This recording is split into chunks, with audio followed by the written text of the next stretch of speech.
The next person that I have on my list is Gail. Is it Oster? Oyster.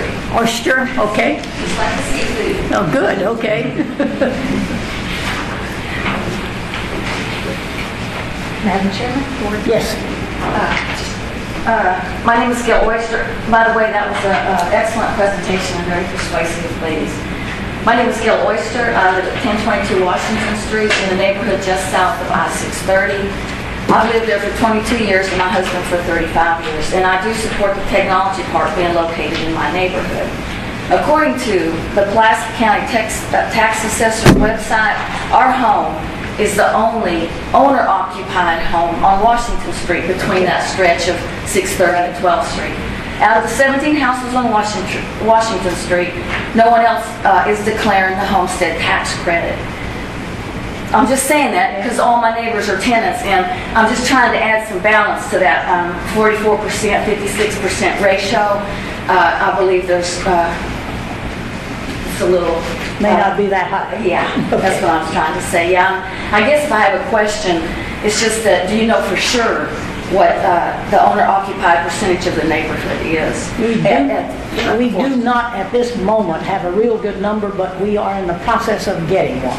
We will know exactly what the number of owner-occupied houses, the number of rental houses, and so we will know the difference between that. Now, that's a very important issue, and so Yes. Thank you very much. Appreciate your comment. The next one is Ferris Henley, I believe.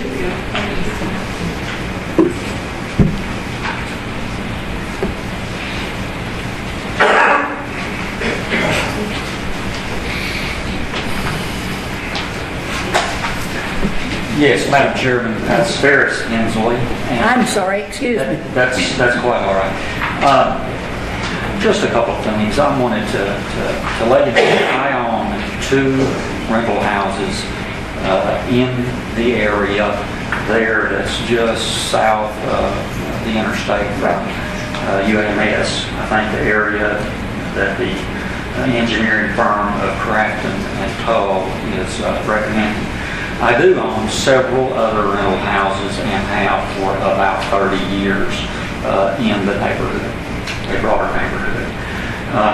I want to tell you first of all that as a recently retired law enforcement officer of over 30 years and dealing with from the perspective of a rental property owner dealing with people who are renting, it has always been challenging area and quite frankly sometimes crazy.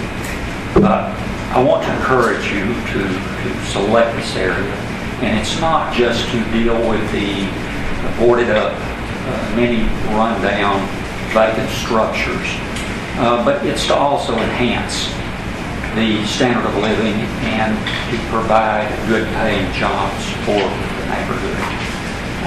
My question is specifically this. With the police forces that currently UAMS and UALR have, will those resources be utilized in the technology park area? That is a question I'm not sure we can answer at this point. Clearly, it will have to have a security force with it, and how that will be constructed will have to be determined. But the idea of having some use of the police forces that we have already in the campuses, close enough, that could indeed be a part of the solution. Thank you. Appreciate it very much. Thank you. The next person I have is Sam. Is it Sam Raines? I believe.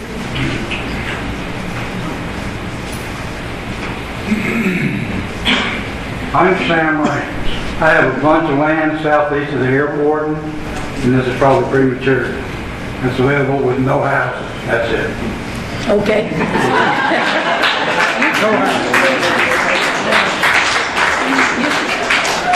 Mr. Raines, you can put your pitch in when we ask for external, for other alternative sites, okay? The next one is it Roger Ball, I believe?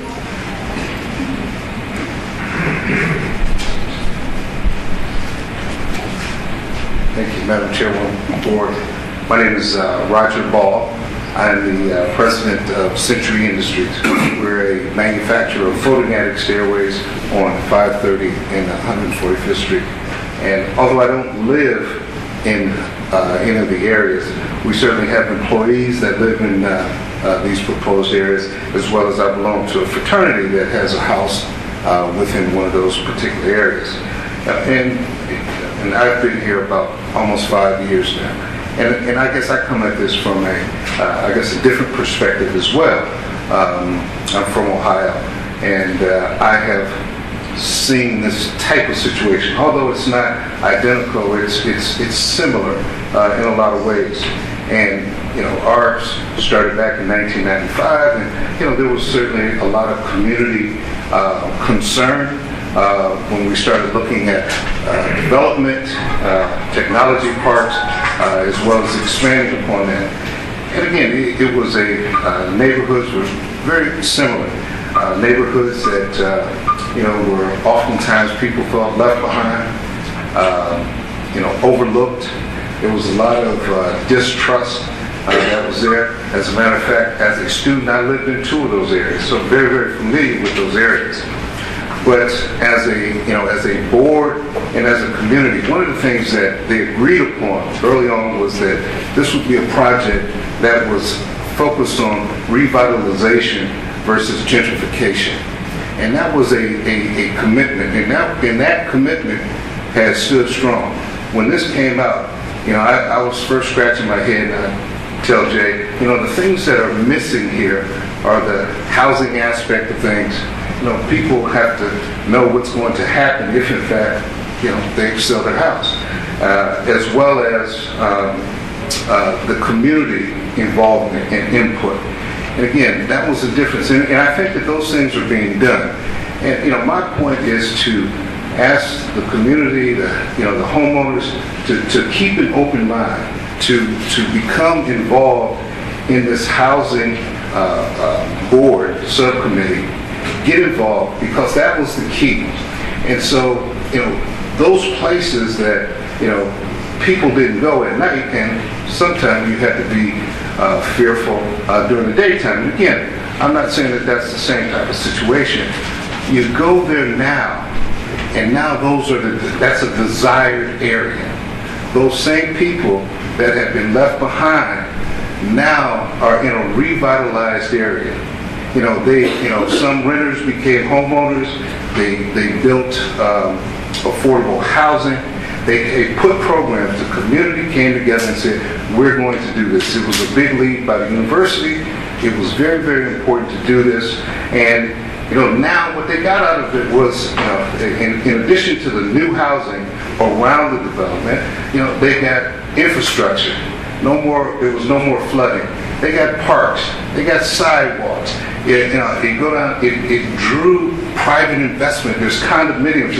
I'm driving down there and people are jogging at night, and it has become a mixed income neighborhood as well as a very diverse neighborhoods. And so now the talk is expanding the technology park in places that don't have residential areas. But now the complaint is coming that, wait a minute, we want our neighborhood, our residents to be revitalized. And so now it's really kind of flipped. But, to go back and see, those same people, and again, they had to make a way for those people that live there to continue to stay there and be able to still upgrade and revitalize those communities. I would hope that the board would keep those things in mind. I would hope that the community would be involved and, at a level where, your input is very, very important. I don't know, and I could be wrong, that this type of investment within your community will ever come back around again. So, thank you. Thank you. Thank you very much. The next person that I have, is it Rose? I can't read the first name. Nunn is the last name? Yeah. Is it Roger or? Bobby, I have that. Okay. I apologize, I have terrible handwriting. That's okay. So is mine, so it's all right. There. Thank you for letting me draw it down, and thank you for allowing me to speak today. I will try to be brief. Dr. Good, I was at the city board meeting last night, and I heard you express some measure of bewilderment as to why so few trust the board you do. I believe I can answer that. This board is private and unelected, and yet has access to both a massive amount of taxpayer dollars and the power to evict an entire neighborhood if it suits their interests. The Little Rock Regional Chamber of Commerce is deeply involved in this project. The same chamber also receives $200,000 a year in taxpayer dollars without having to account for a dime. That this board has placed residential neighborhoods at the top of their wish list only fuels the perception that the chamber takes the money of taxpayers while working against their interests, as we have seen with their support of Deltic Timber's efforts to destroy the region's source of drinking water. Finally, no one on the board lives in the areas that will be affected by the decision. No matter what you decide, you will not be in danger of losing your homes in the more affluent neighborhoods of the region. Which raises the question, how can you possibly understand and empathize with residents who are scared to death of losing everything they have? How can you think that the combined prestige, experience, and considerable brain power of this board is enough to convince us that you have our best interests at heart? Finally, how can you expect us to trust that you will offer truly fair compensation to the homeowners you will displace when the board has done so little to earn that trust? And make no mistake, Dr. Good, winning the trust of the community may be this board's most difficult task. That is, if it views the residents of these neighborhoods as partners to work with rather than obstacles to be removed. And that's all I've got. Thank you. Okay, thank you very much. Madam Chair, since this fine gentleman has brought up the organization that I work for and an item that I have, I think somebody has blogged somewhere, I think this would be a really good opportunity to have me, for the benefit of the folks here, including the speaker, the $200,000 amount of money that he refers to is a contract for services that the city board has approved.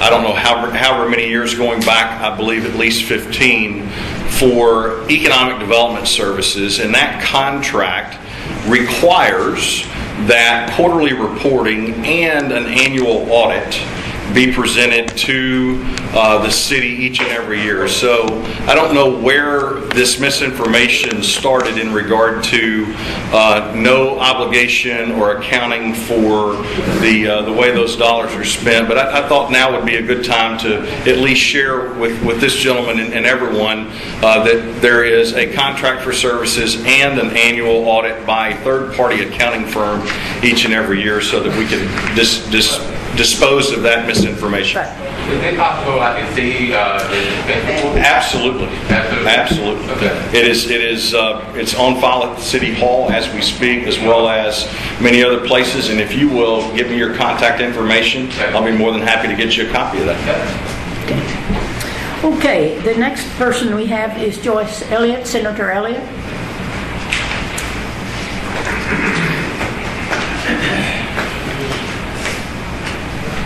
Thank you, Dr. Good. I was at that same meeting last night that Robert referred to, and I think there's just one little thing that happened that maybe is a bit different in that there were two ordinances that were up. One ordinance passed, the other did not. But one was a resolution to ask the legislature to amend a code to require that any entity who has eminent domain power would have to be an elected body, that they would have to have financial disclosure. So that was just a little bit of a difference on what happened last night. But the major thing I wanted to say today, too, there was a lot of discussion, there's been a lot of discussion, and from some of the other directors last night, I would like to have the tech park in my district and my ward, with the implication that the folks in Ward 2 do not want the park in our ward. That is absolutely not true. To say that we have an objection to removing residents is not the same thing as saying we do not want the park in the ward. The point that I have made and that many people have made, and part of what the board is trying to do now, is that there is a great deal of vacant space where people don't live that should be considered, and still in Ward 2. And I think it's a good thing that we're kind of going down that path. But the one thing I guess I need a clarification from the board on is it just up to the public at large to look for other sites, or will the board indeed be looking for other sites? Because I think you might have more resources, say, than the average person out there. So that's a clarification that we need. That's a very good point.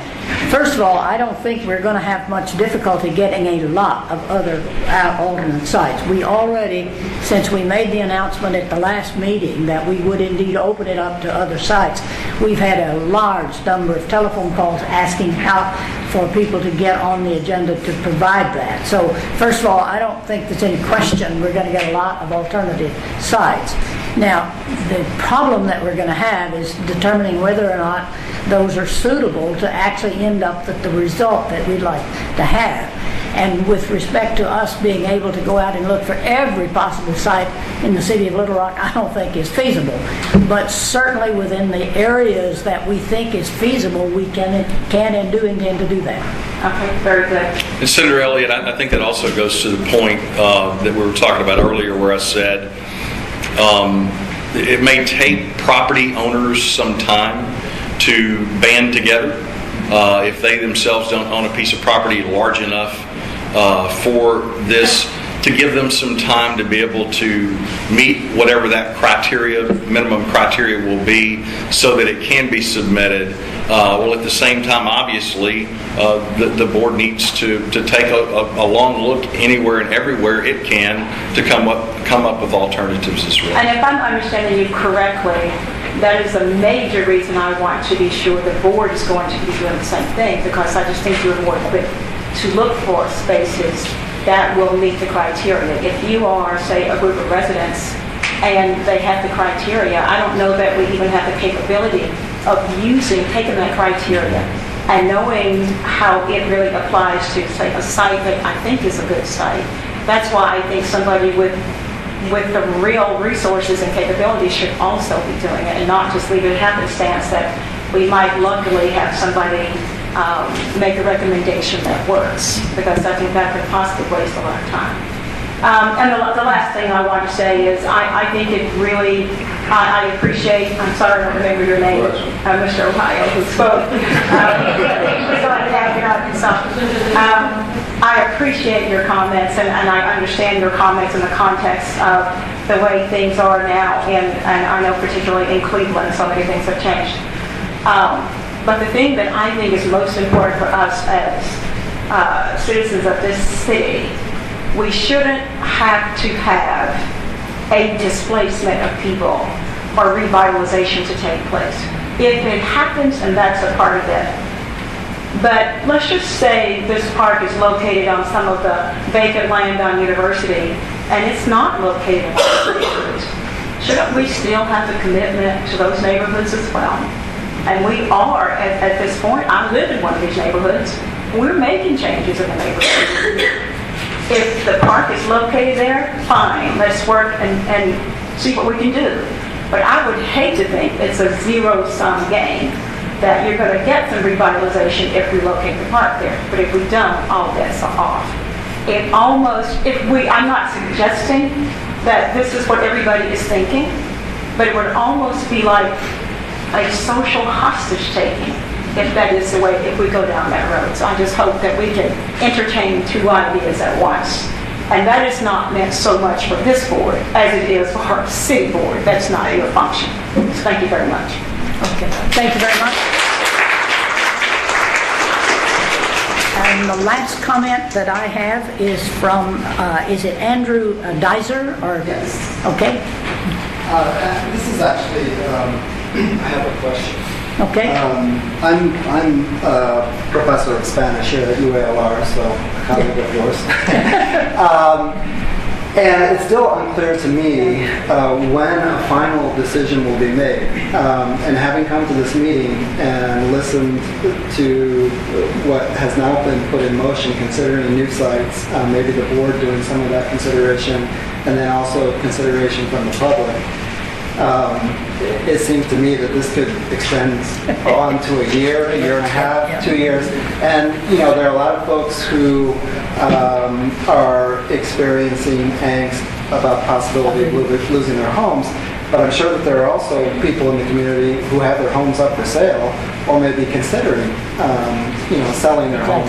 And it puts those people in a precarious situation also. So, can you say anything about a time frame? Let me answer that question this way. You are absolutely correct, and it's an excellent question. And it's one of these things, I keep moving the board to move faster, because we will not be able to pick up every single nail before we make a decision anyway, in my opinion. You will never know absolutely everything you'd like to know before you make a final decision. So I think what we ended up having to do is to make at least a rational decision. And what I heard from the city board yesterday, my view is we really are going to be pressured to get it done in 6 months. Okay. And I don't think there's any way out of that bind. And that's fine, because I think that's what we ought to do, is to try to be as responsive as we can, because one of the biggest problems we have is uncertainty. And that's just not a good thing, because people can't make their own plans because they don't know what the site selection is going to be. And that's just not a good place, that's just not a good position to put anybody in. And I appreciate that very much. So we've got to move, and we will make every effort to do that. Thank you for but I think with what the board, the city board was talking about, says that we really need to make up our minds here in 6 months. Okay, thank you. I would hope it would be quicker, but I doubt it. Okay. Any other comments from the audience? If not, any comments from the board? Move adjourn. We will take one quick question from the floor, but it's got to be quick. The question is this. At one point you had talked about you were going to try and eliminate and come down with one. That's correct. 3. Are you still thinking that way? Or We are indeed. No, we are indeed. Yeah, mostly because we spent a lot of time looking at these sites. So therefore, if we get alternative sites, we've got something that we can compare and make a decision much more rapidly than if we didn't have that decision made, okay? Yes. So when will that site be known? I would hope we could do that relatively quickly. Once we get the final report from the engineers, hopefully we can do that within the next month with any luck. We're not, but we are going to go ahead and ask for alternative sites to come in, though, so that we don't have to lose that time. And did you set a deadline for those alternative sites? You talked about mid-July, but I didn't hear, is there a motion to set a deadline? Well, we have not. I would set it the middle of July, but I don't know. Jay, do you think that's too quickly? I defer to Mr. Flake and Dr. Douglas in that regard, but I would think that once the framework of requirements are known, or is known, that there will be some needed time, both for those that are already developers and own property, and those that are trying to assemble pieces of property to be able to meet that criteria. And so I would think that submission process will at least be 30 days, if not longer, after the requirements are known, and we don't know yet when that will come. So Madam Chairman, I understand expeditiousness and doing away with uncertainty, but I think that part of the process is likely not going to be complete with the timeline deadline prior to the 1st of August. I think that's more likely. I think that an awful lot of people who have an interest in providing alternative sites have already begun to think about it. That is so true. I do not believe that it's going to take as much time as you might expect, because this is not a new announcement. Everybody out there that has some interest in this sort of thing is already thinking about it. So I think that we can end up with a relatively decent time frame. Okay? I'm not trying to slow the wagon down. I'm just trying to make sure we see anything and everything. Okay. No specific deadline right now. No, there is not. Somebody over here had a very quick question, and that's the last. Yes, ma'am, you did. Somebody had a hand up over there. I would just like an opportunity to present to the board the owner occupancy information and how our methodology for that. We don't have to do that right now, but because Send it to us. there's some question about what is the percentage and how we got that. We would appreciate that very much because we'd like to book that against other data that we're getting. Exactly. Okay, appreciate it very much. That'd be helpful. And Dr. Nash, if you will email me that information, I'll share it with everyone and we'll put Yeah, it up if you on the would. website as well. Okay, with that, any other comments from the board? Move adjourned. If not, we have a motion to adjourn and a second. All those in favor? Okay.